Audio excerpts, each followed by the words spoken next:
I picked a chocolate cake for Emily because she loves chocolate. I asked her, "You like chocolate, don't you, Mom?" But she warned me that eating it might be dangerous for her. My daughter, Jennifer, swapped my cake with Bob's, and I reluctantly took a bite. Jennifer started eating her cake as well. Bob was bragging about reserving the cake a month ago and how yummy the crushed nuts on top were. Suddenly, he began to choke, turned red, and struggled to breathe. He collapsed on the floor. My name is Emily. I'm 36 years old, and I work for a food inspection company. I live with my husband, who is 2 years older than me, and our 7-year-old daughter, Jennifer. I met Bob in a college club, and after we both got jobs, we started dating and got married 2 years later. A year after our marriage, we had our daughter, Jennifer. She was a late bloomer, starting to walk at the age of 2. We got her checked at various hospitals, but they found no issues. They said it was just individual differences and recommended waiting to see her progress. Bob was initially worried about Jennifer, but eventually became frustrated with her slow progress and began to ignore her. My mother-in-law, Diane, disliked Jennifer, thinking she had a disability, and never held her. Only my father-in-law was affectionate to her, often telling me how unique and wonderful she was, which made me happy. Bob was kind until we got married, but with Jennifer's issues, he became grumpy at home. He would slam tables and stomp loudly on the floor when things didn't go his way, making me scared. Bob's behavior stressed me out, leading to hormonal imbalances and menopause, preventing us from having more children. I remember sobbing with my head buried in the pillow. Bob became harsher, nitpicking about everything from cleaning to cooking. Every complaint was accompanied by a loud noise, and I was constantly jumpy and apologetic. Jennifer watched Bob's tantrums with a puzzled expression, but never seemed scared or cried. Bob treated Jennifer as if she were strange. Jennifer didn't speak much but quickly learned to read. She would focus on reading for hours, even encyclopedias and children's books.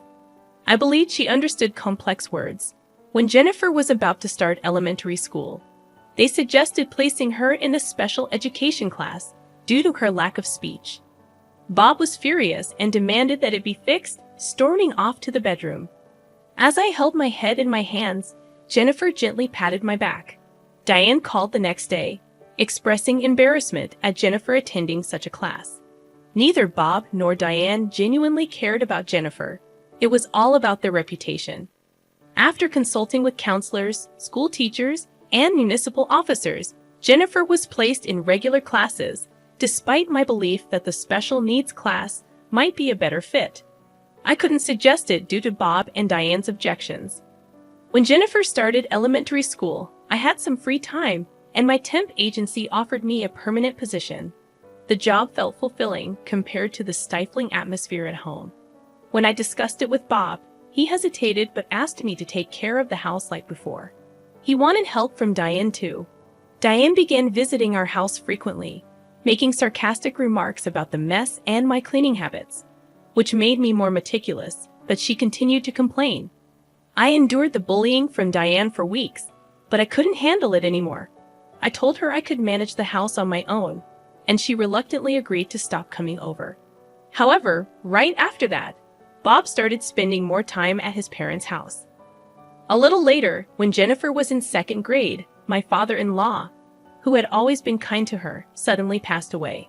At the funeral, I found it strange that Bob and Diane occasionally glanced at each other and laughed. It felt odd because funerals are usually sad occasions. With my father-in-law gone, Jennifer lost her only ally, and I felt uneasy. Juggling housework, childcare, and a full-time job had worn me out, and I fell sick with a fever. I asked Bob for help with dinner, but he refused, saying he didn't want to catch a cold from me. He stayed at his parents' house for a whole week. As I started to feel better, I was offered a promotion as a section manager at work. I was thrilled, but it also felt like a heavy burden considering my responsibilities at home. When I talked to Bob about it, he insisted I continue with the household duties and belittled my abilities. The next day, Diane came over to the house and complained about its state, saying it was messy because I didn't put effort into housework. She inspected everything, and made me redo tasks like wiping windows and folding laundry. Every time Diane nagged, Jennifer started talking to her. She asked Diane about happiness hormones and explained complex medical concepts, leaving Diane confused and exhausted. On my birthday, Bob returned from a business trip with a cake, the first time he'd ever bought something for me since we got married. He thanked me and said, "Thanks for everything. I love you." I was stunned, wondering what had gotten into him this time. "I'll put this cake in the fridge and we can have it later," Bob said in a sugary sweet way that made me uncomfortable. Jennifer, seeming unhappy about something, took a bottle of water from the fridge, glanced at the cake, and went to her room. So Bob and I decided to eat dinner without her. During the meal, Bob gave me awkward compliments and said he'd help with housework from now on. Although I felt uneasy, I nodded to avoid upsetting him. After dinner, as I was cleaning up, Bob took the cake from the fridge and told me not to worry about it. He served the cake and brought it to the table, which I found a bit creepy. Bob got me a chocolate cake, knowing it was Emily's favorite because I liked chocolate. Feeling uncomfortable being alone with him, I decided to fetch Jennifer and went to her room. She was on my old computer, looking for something urgently. She warned me not to eat the cake, saying, "Trust me, Mom, don't eat it right now." Her desperation convinced me to trust her. Jennifer led me back to the dining room, but when I said we didn't have forks, Bob cheerfully went to get them. That's when Jennifer urgently whispered to me that I'd die if I ate the cake. She quickly switched our slices of cake, and Bob came back with forks, proudly talking about reserving the cake a month in advance and how good it was. Suddenly, Bob started choking, turned red, foamed at the mouth, and collapsed to the floor. It seemed like an allergic reaction. Both Bob and I had buckwheat allergies, but there shouldn't have been any buckwheat in the cake we were eating. Jennifer calmly told me to call 911 and handed me her phone. I followed her instructions and also hit Bob on the back as she told me to do. After I called 911, the ambulance came, and they took Bob to the hospital.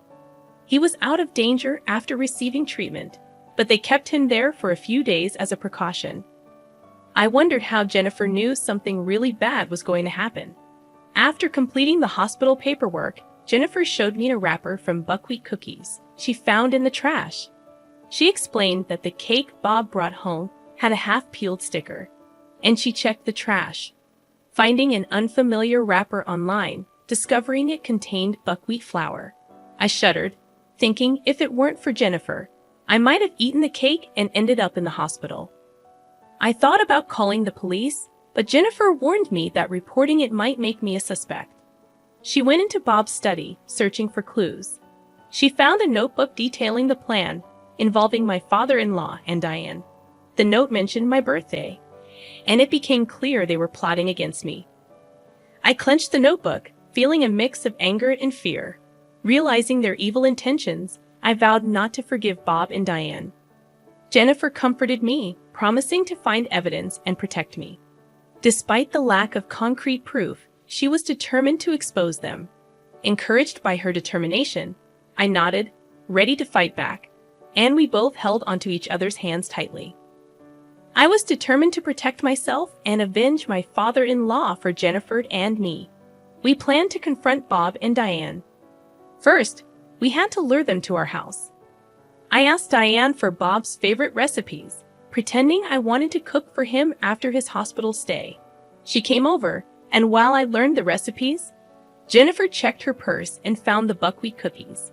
Next day, I took one cookie to work for a composition test, using my knowledge from my job at a food inspecting company. A few days later, Bob was discharged from the hospital. I told Diane I was preparing a special dinner for his discharge and asked her to bring Bob. While waiting, Jennifer and I prepared a table full of Bob's favorite dishes. When they arrived, Jennifer greeted them and led them to the table.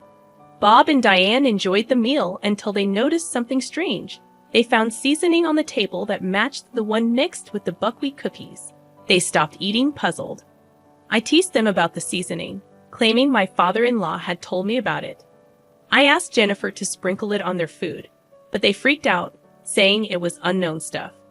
I calmly revealed that the seasoning was the same ingredient used in the cake and buckwheat cookies. I showed them documents proving the match and Bob's notebook detailing their sinister plan. They denied it at first, but when confronted with evidence, they confessed. Bob said my father-in-law was in their way, disapproving of their close relationship. To get rid of him, they mixed the cookies into the seasoning, causing his death. Their justifications were selfish, revealing their cruel intentions. I couldn't believe it when Bob and Diane admitted to trying the same dangerous plan on me as they did with my father-in-law. They said I was in their way because I also had a buckwheat allergy. I told them I was going to call the police and submit the evidence. Suddenly, Bob stood up, grabbed the copied notebook, crumpled it, and swallowed it. Diane, Jennifer, and I watched in shock. But Jennifer calmly revealed that it was just a copy, and the real notebook was elsewhere. She had secretly recorded their conversation from the start using a hidden voice recorder under the table. Bob realized their plan had failed, and Diane was furious. Jennifer and I were determined to protect me and bring them to justice.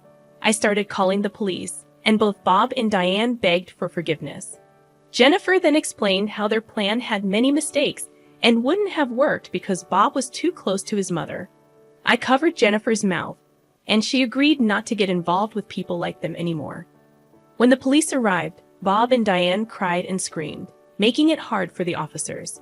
The evidence, including the copied notes, the voice recording, and Bob's purchase history of buckwheat cookies, led to their conviction, including the matter with my father-in-law. After their arrest, I divorced Bob, and they lost their homes and income. I set up a memorial for my father-in-law.